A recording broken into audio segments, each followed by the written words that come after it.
Anyone who's interested in sharing their views should DM me, and then I will bring you onto this series and ask your point of view on what is artificial intelligence.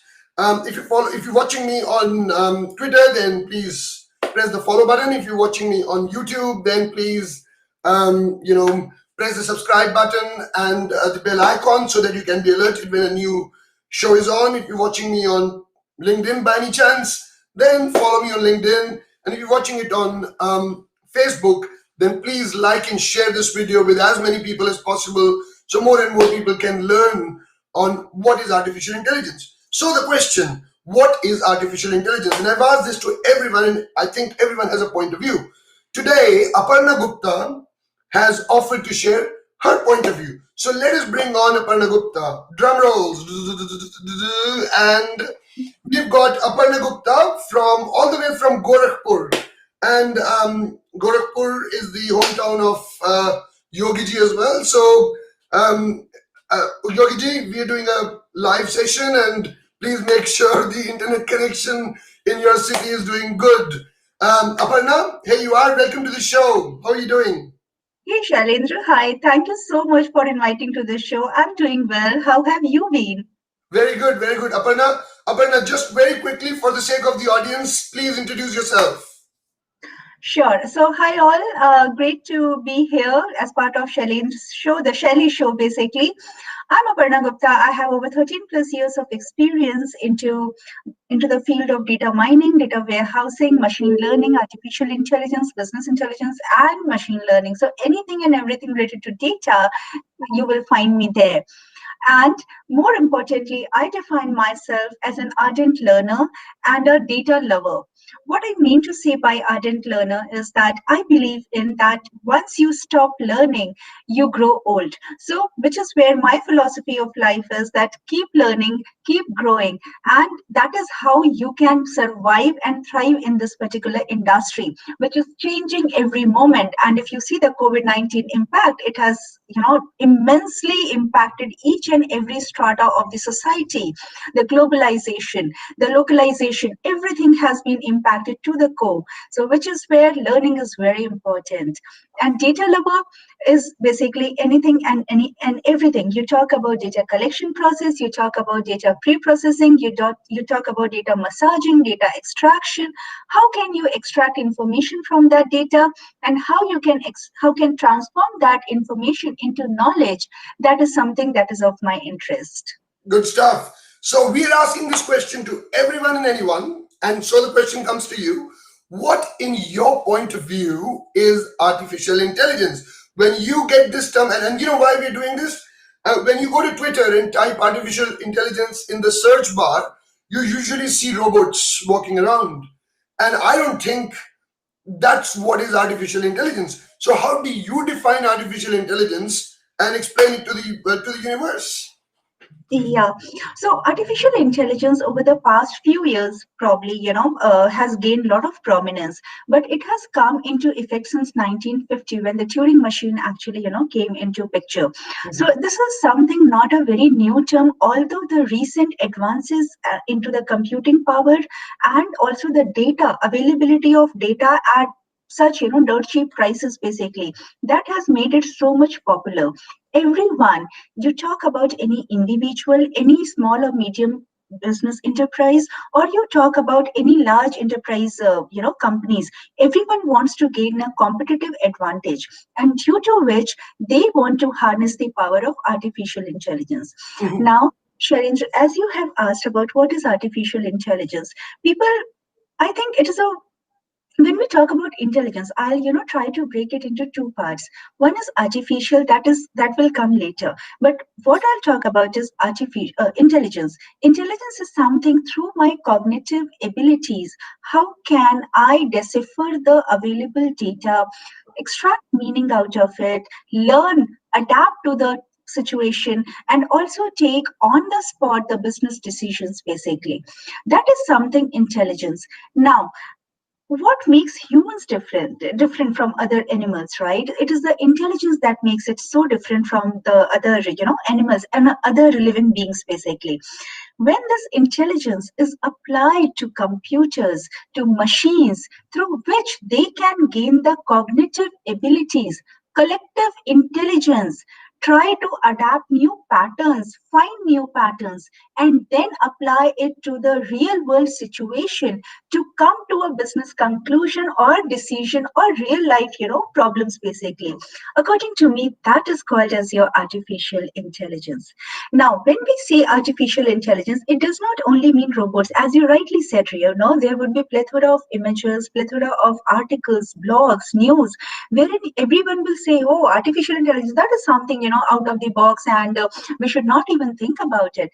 But trust me, artificial intelligence is applied from the very mundane of the task to the very, something very critical, as in self-driving cars, basically. You must have heard that, a lot of invention is happening around these things, basically. How to identify COVID, the very mundane task, like for example the public speaking, or the public announcement speakers and everything. So speech recognition, text to speech conversion, and then your recommender engines, each and everywhere, I think artificial intelligence is there.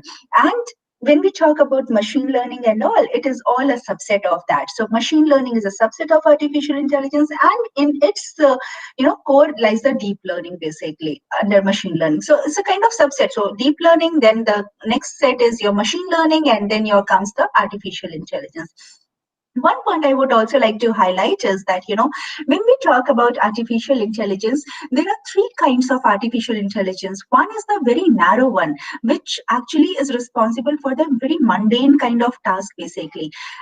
And it is something we train the algorithms, we get the tasks done based on some kind of pre-identified pattern, some learning, some rules, basically.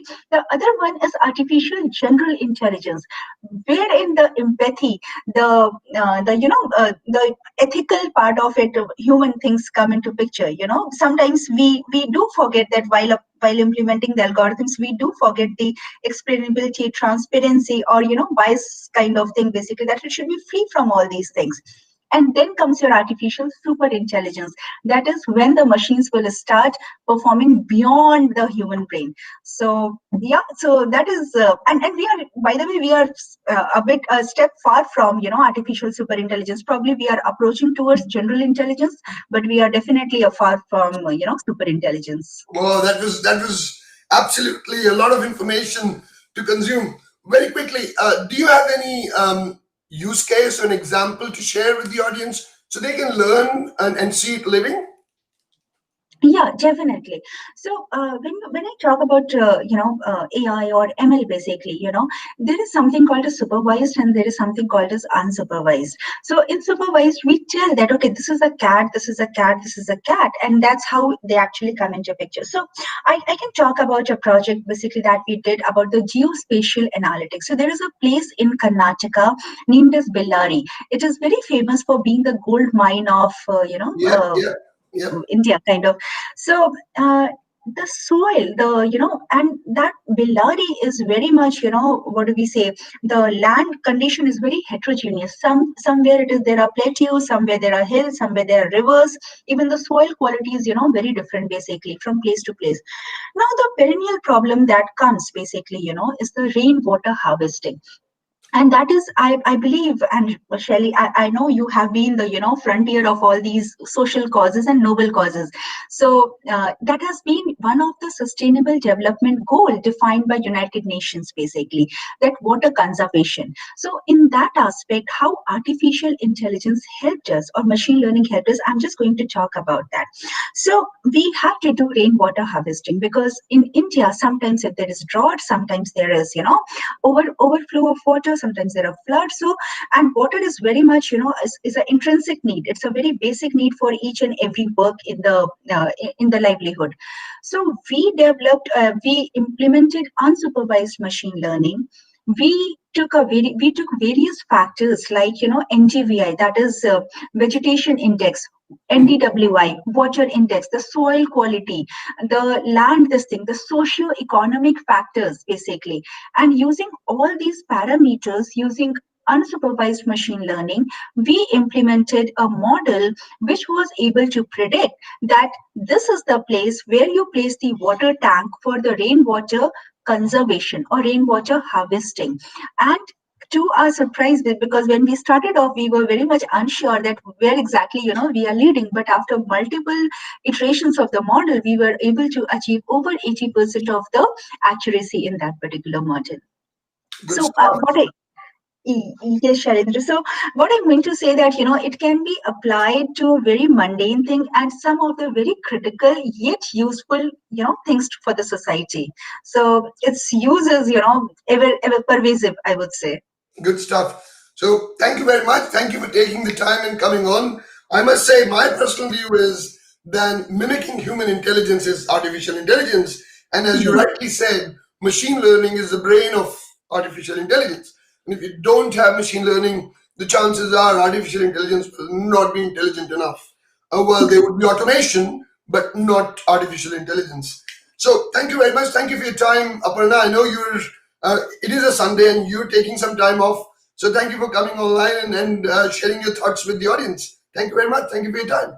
Thank you so much, Shailendra, for being such a noble and such a for such a gracious gesture. It's my pleasure to be here on the show, and I look forward to continued association. Thank you. Thank you. See Thank you. you Take later. care. Have a Bye. wonderful day. Bye. Bye. So, guys, that was Aparna Gupta, all the way from Gorakhpur in Uttar Pradesh in India, who just shared her thoughts on what is artificial intelligence.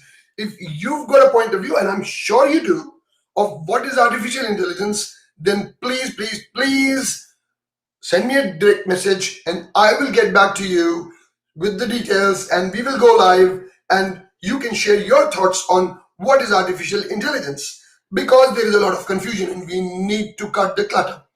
If you're watching this on Twitter, you know what to do. You need to follow. If you're watching this on YouTube, you need to subscribe so that you get alerted.